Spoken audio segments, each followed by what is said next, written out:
Bonjour. Je ne vais pas vous parler de l'affaire dite François Fillon. Ou plutôt, je ne vais pas m'étendre sur son contenu. Je crois que maintenant chacun voit clair.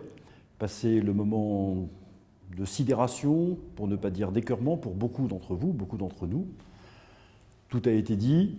Il reste à savoir si vous, Français, vous faites confiance à la sincérité décrite, ou plutôt la sincérité déployée par François Fillon lors de sa conférence de presse de lundi dernier.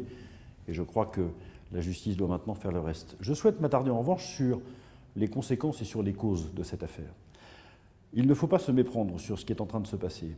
Au-delà de l'attaque faite à un homme qui est candidat, c'est d'abord la liberté même du Parlement qui est en cause. Elle est en cause d'ailleurs depuis le début de ce quinquennat et dans des circonstances qui vous ont peut-être échappé.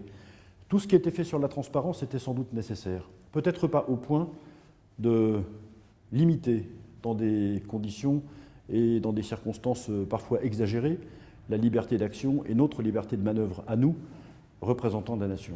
Sans doute, la loi sur le cumul des mandats a été agréée par beaucoup de Français et peut-être même vous à qui je m'adresse, vous avez été d'accord avec ces dispositions. Mais je veux vous dire qu'une des conséquences de la suppression du cumul des mandats, c'est sans doute une forme de déracinement des parlementaires et donc aussi une atteinte à leur indépendance, à leur enracinement local et à leur capacité de résistance aux appareils des partis politiques.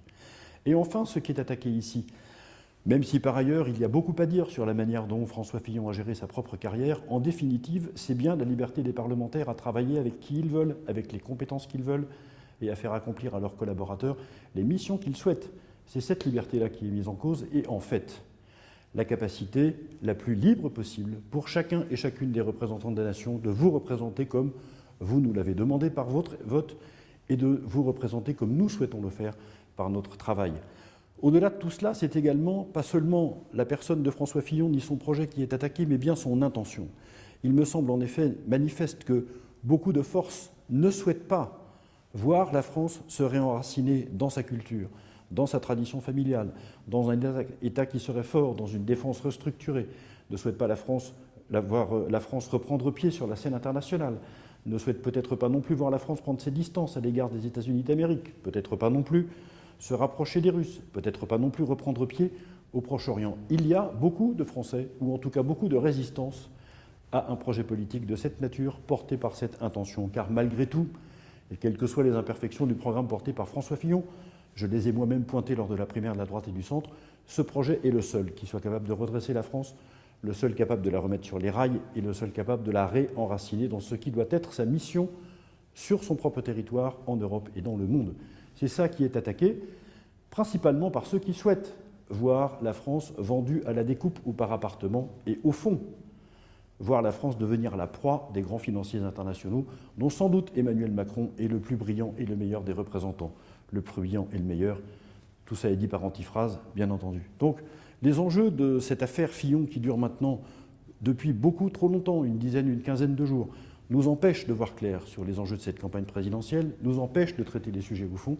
Et c'est la raison pour laquelle je reprends contact avec vous par ce biais aujourd'hui, parce qu'il n'y a pas d'autre façon, pour les temps qui courent en tout cas, et sans doute pour encore un moment, de m'adresser directement aux Français que par le biais de ces médias dits alternatifs par lesquels vous pouvez prendre directement les informations à leur propre source.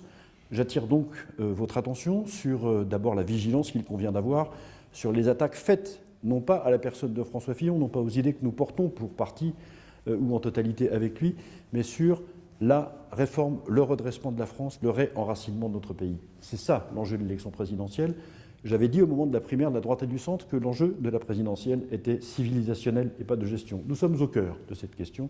C'est aujourd'hui, ces jours-ci, ce qui est en cause et en réalité ce qui est attaqué par tous ceux qui ne veulent pas que la France redevienne un phare de la civilisation comme elle l'a été pendant tant de siècles.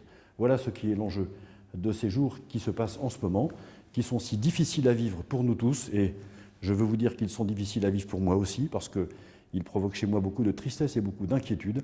Je ne doute pas que, en ayant vu ce qui se prépare, ce qui se passe de manière collective, nous ayons la force de résister à cette vague qui ne détruira pas notre pays, pourvu que nous y résistions.